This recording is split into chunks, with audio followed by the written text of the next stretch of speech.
Ngenkululonipho ngicela ukubuza lo mbuzo mina ngoba engazuthi inkinga ilanga kwena. Ngabe khona yini mhlawumbe omthanda kakhulu phakathi kwabo bobabili?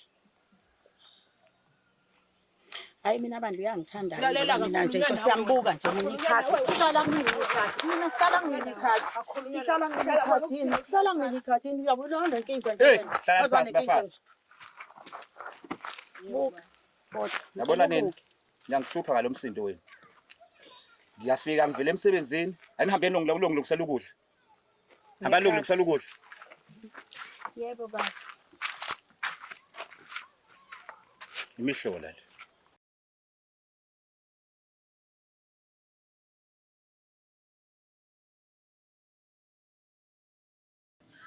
Sibingele babukeli ba Black Live TV igama noNhlanhla umamelo wakaZondi kanti ke it's our part 2 lapha yana ke sasithembisile omaba bebangamaphenti sathembisa ukuthi sokwazi ukuthi sithole ubhuti ubaba ngesimo sokuthi wayesemsebenzini ngalesikhathi sangakwazi ke ukuthi simthole but ke today we are here ubaba isezoyikhulumela nabo ke amakhosikazi akhe lawa bekade ke banga amaphenti abo bathi abawazi sashoniphi baba yena azophendula mhlambe amanye amaphenti azoyena asazi kodwa sozwa ngaye baba sawubona njani ngiyaphila sisonjani sikhona baba igama nje wade kuchazelile nje ukuthi ngumamelo wakaZondi Sibongo ngicela ukuthi wazise abalaleli noma babukele emakhaya ukuthi ubaba ubani igama nokuthi uqhamuka hayi igama ngubhekuyise ngokamkhizi Sibongo baba amakhosikazi akho uthiwa ngisho la yebo kunjalo so ngeke ngafika la omunye womaye ngibhalelile as Black Live TV besho ukuthi balahlekelwa amaphenti abo nanokuthi angazi uma wayethi nahlelwa wakhe ecabanga ukuthi athathwa umamncane umamncane mengifika naye ulahlekelwa wakhe naye uthi athathwa umamkhulu so kwaswathi hayi ke asitholeni ubaba mhlambe aphendula hayi ngoba sikufaka indabeni zabantu besifazane namaphenti kodwa senzele ukuthi nawe mhlambe uphendule ukuthi mhlambe uyawazi namaphenti noma mhlambe khona yini omunye umuntu ocabanga ukuthi ngaba uyawazi namaphenti hayi imhlola ke mina namaphenti ngihlangana nabi namaphenti mina ngangalisebenzisa iphenti khona kanye ukuthi bazobuza kumina amaphenti abo babe washiye kumina yini bathi bawashiye endlini baba kodwa ke nabo bangakhuluma manje njengoba kwakuwena osibhalelile indaba bini namaphenti angithi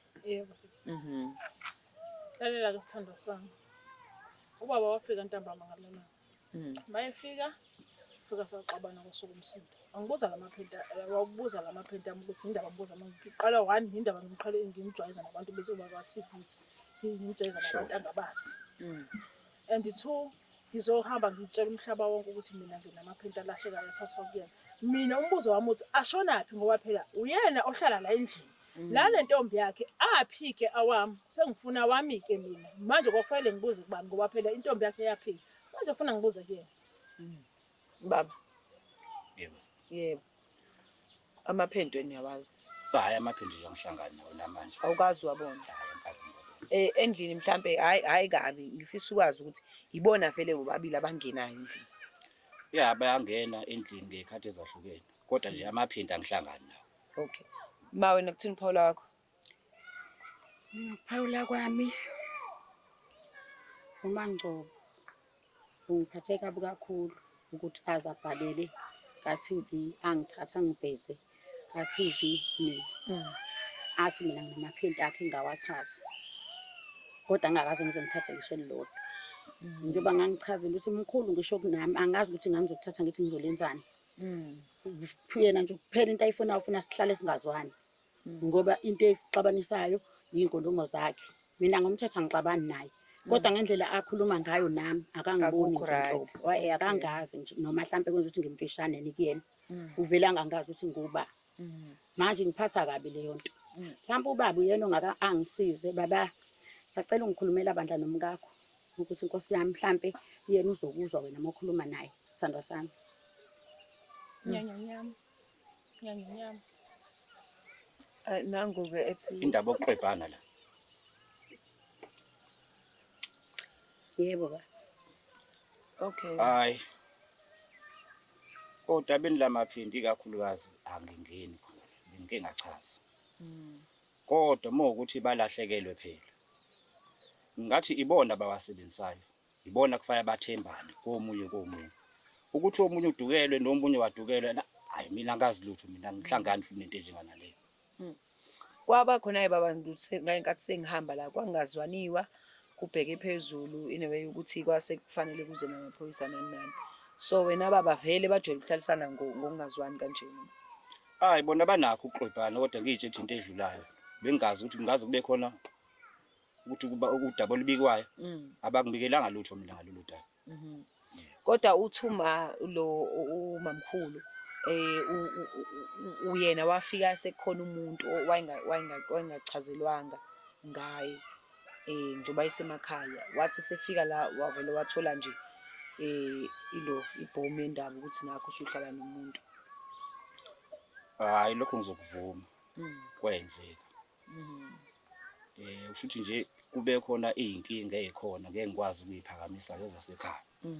Kodwa nje uyena kade edala izinkinga njengoba kade sengizama ukumelamanisa nje.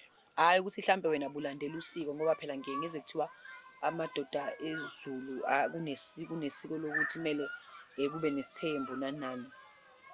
Hayi isithembu nje into eyikhona nakudala. Kodwa ke mina lesi ngisihlele ngokuthi besivele ebudlelwaneni bethu sokukhona izinkinga ezikhona. Ngase ngimbona ukuthi lo mfazi kufanele ngimlamanise. Wena mawuthini ngalokho ngoba ngicabanga ukuthi mhlambe iyona into ongakwazanga ukuthi uzivezele yona ngalelanga ubaba uthuna wavele nje wakusurprise nangu ubaba seyachaza ukuthi inkinga bisekutheneni nawe khona izinkinga obuzenza noma ubungekho honest. Ngane akazi kwaba khona inkinga la ekhaya. Yabona thina sibehleli kukuhle wahamba wayosebenza eThekwini. Bayifika eThekwini wafike waqonywa. Mhla aqonywa ke mhla sagcina ukudla la endlini nabantwana. Akasalethi imali, akondli, akenzi lutho nje. Akasabuyi ngisho ukubuya ke la ekhaya. Njengoba ngibona sengisengaba la namaphini. Baba ngabe kuyiqiniso mhlambe lokho. Hayi lokho ngizokuvuma kwenzeka. Kona beke bakhona amaphutha ukuthi angisakwazi ukusondela kahle ekhaya. Kodwa ke yinkinga kade ngiyithola khona ekhaya. Okay. And umamncane uke waveza la ukuthi njengoba ethi uma yena akasadli akusondliwe ekhaya akayikho imali esingena negross. Umamncane kwaveza yena ukuthi eThekwini noma ume nawe yena udla inyama udla kamnandi akukho ukuswela okukhona. So ngicabanga ukuthi ikona okugcine sekudala ingxabano ngaleyalanga mina ngila ngesimo sokuthi umamncane wayiveza yena ukuthi uhleli kamnandi uhleli emafutheni. Hayi lokho ngizokuvuma kuyenzeka. Empilweni kuyenzeka. Umamncane uyahlala vele emafutheni uyazi udla inyama. Hayi inyama uyithanda kabi inyama uyikhonzile futhi. Bathi mina khona ngidla umfini. Uzongithulela wena. Imali baba. Adla inyama umamncane. Mase ekhaya umamkhulu yena waye engasayidla inyama. Hayi ngisenhlelweni zokuthi wonke lo msindo lo ngulungisa.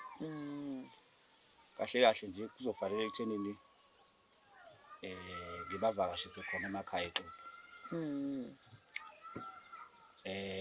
Isimo lesesidinga mina. Abafazi laba bayakwazi ukuthi mebebona abantu kuba ngathi bayaxabana. Kodwa mebebodwa futhi baka ngathi bayazwana. Bayahlala kanti. Bayahlala ndawo nami kuyangixaka lokho kwenzayo.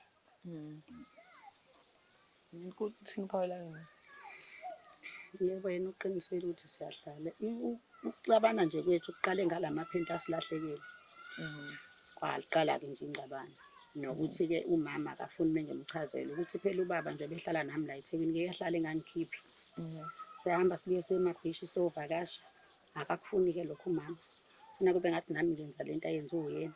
Into enazile ukukhiphana abantwana babengashili abantwana badlela bayile ngisho esikoleni belokhiphana phela ngeke mina dade ngihlale ngilinde wena ngithi uyozubuya eJesu cha mina nje ngisuke nginendoda mina ngakutshela ngathi ngachazela ngathi indoda yangibona ngihambe emgwaqeni ihamba yodwa ongayibelethe yangishela yangithanda ngayithanda nami njengoba ngiyithanda namanje mina ngithi uyindaba pho ungayitshela indoda uyibiza kanjani ngoyibiza uyakwazi ukuthi baba uyakwazi ukuthi sithanda sami noma ubiza ngoba woza laba bakabani mina phela ngiyakwazi ukuyithola ufuna ukukhumbula ngithi kunezwami gcobeka ihlandla ngithi gcobeka ihlandla mumbo kaMbulase wena uthini mhlawumbe uyahluleka ukuyithopha sikhuluma ngakuthopha la sikhuluma ukuthi ingane fanele zidle ukuyithopha izosutha Phela khona nje okuzokwenza ukuthi indoda ikuthande. Phela ithophe khona izobuya ikunika Ukhuluma imali. ngengane efunda umatric ayikazi ukuthi izobhala kanjani. Iyoze ibhale ngani, iyobona ukuthi ibhala ngani, isho ukuthi yogcotha ilahle mntanami. Angithi uyabasa phansi eziko. Thatha ilahle hambe uyobhala ingane. Ikona lokho Mina ngithatha kubalulekile. indoda ke, angithathi indaba Ikona yamalahle lokho ngingane. kubalulekile.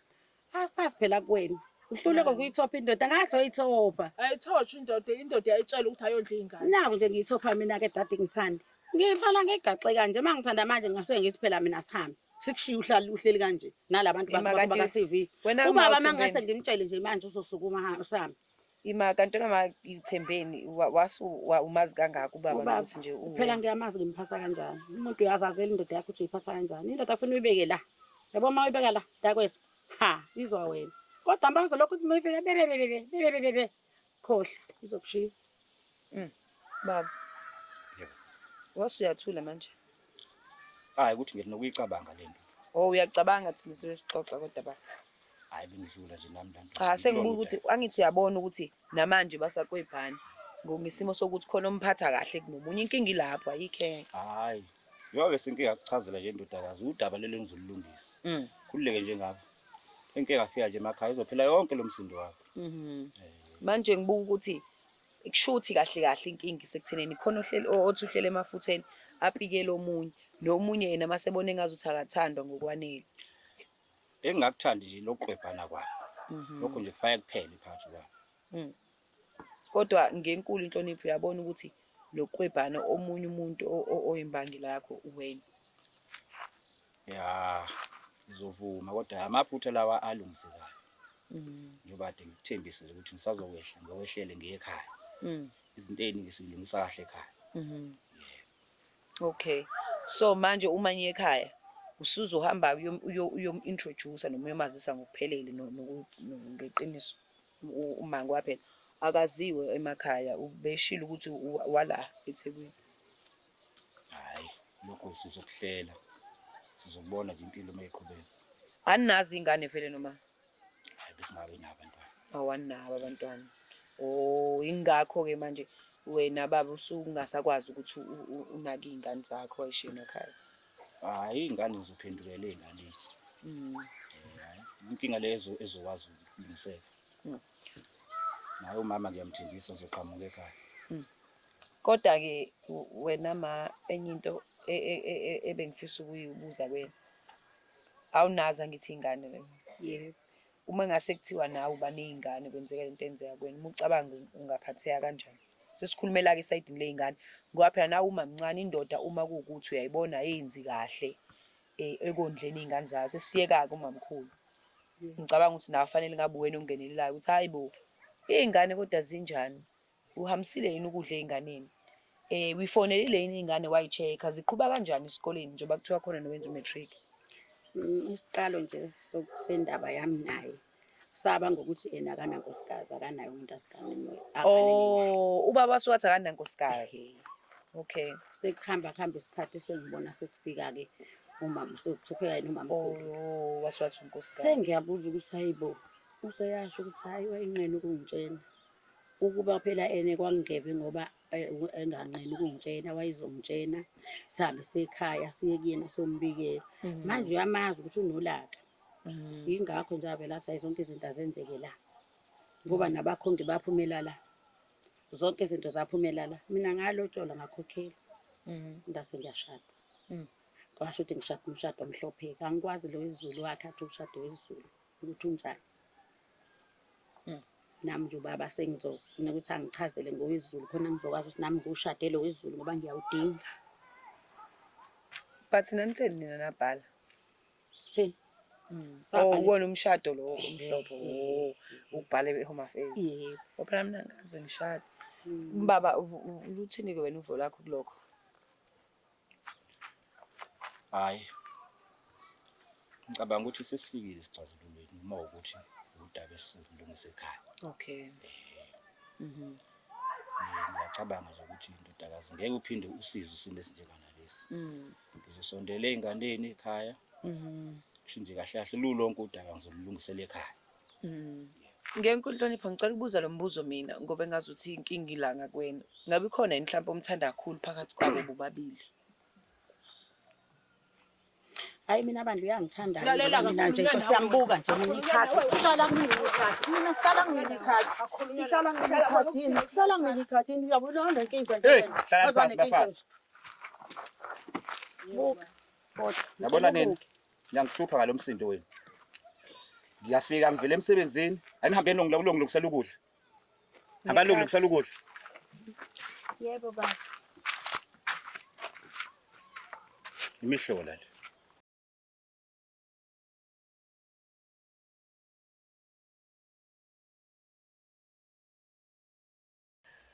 Cha, ukukuhlambulukela nje nandodakazi. Lolu daba lolu ngiyalwazi. Lwalamaphinti akukhulunywa ngawo. Oh, uyawazi amaphenda. Ngizovuma impela amaphinti ngiyawazi. Okay. Amaphinti lawa ngihlangana kanjani nawo? Angithi phela manje lo msindo lo wabo wenze ekutheleni ngiyihlalele phansi lento yabo. Ngase ngibona ukuthi no ake ngelulu inyawo. Ngiyocela usizo ngaphandle. Ngamthola umuntu owangithembisa ukuthi uzonginikeza usizo.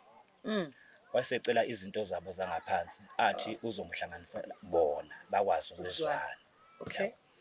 Ngokuthi ke nami lenkinga leyo ukuqephana kwayo bengayithandi. Kwangiphoqa ukuthi ke nami ngiyakuthanda ukuthula lekhaya.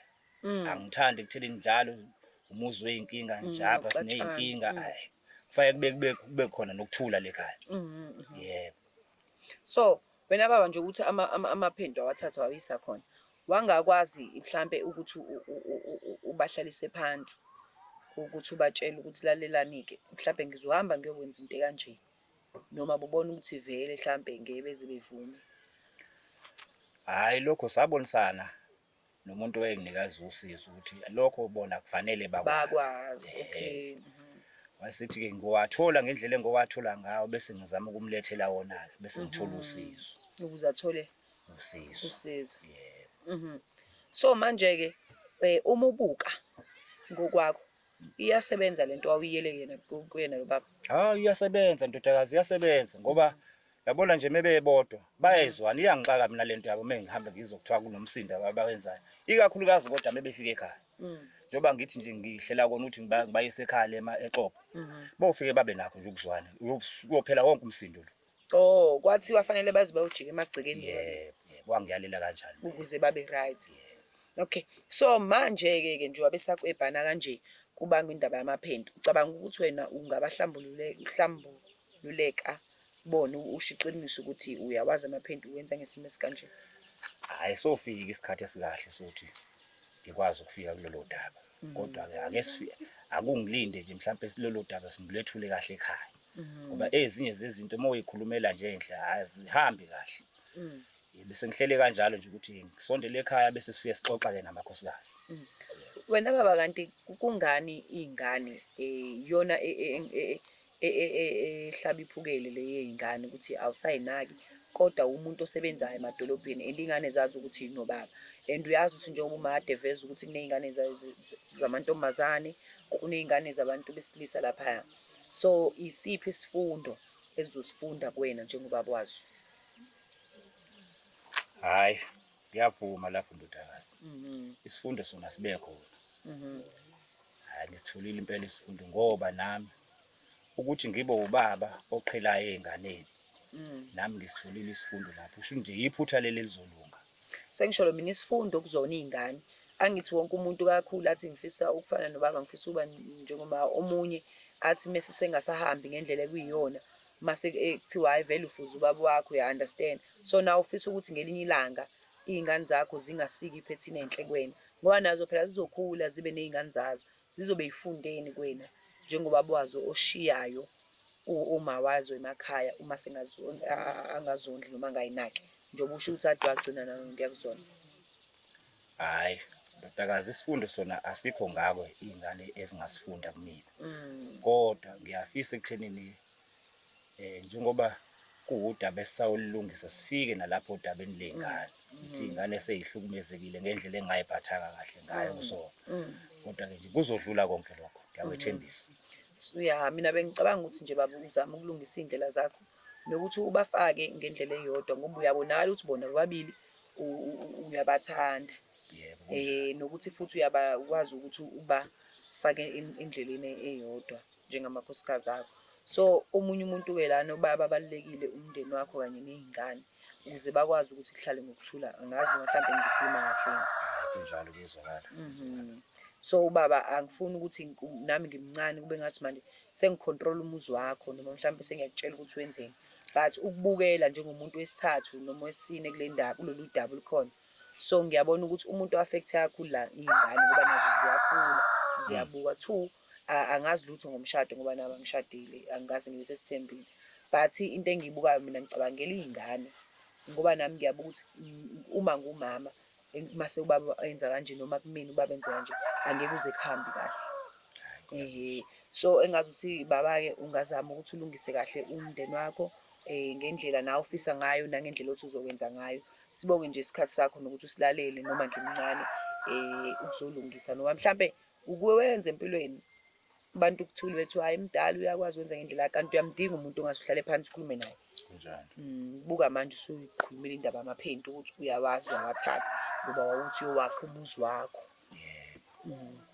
Babukele be-Black Life TV sibonge kakhulu-ke nizwile ukuthi upart 2 wethu ubomama abakade benenkinga yamaphenti. Ubaba uthi uyawazi amaphenti nayo bezamele ukuyilungisela umuzi wakhe. Sibonge kakhulu-ke nje inhlonipho ubaba sinikeze yona ngimncinyana. Nakwena-ke mlaleli siphinde sibonge kakhulu. Please do not forget to subscribe and follow us on all our social media platforms. Gama uMamelo wakaZondi. Uzongithola nje kona ama-social media platforms. See you next time. It's the Black Life TV.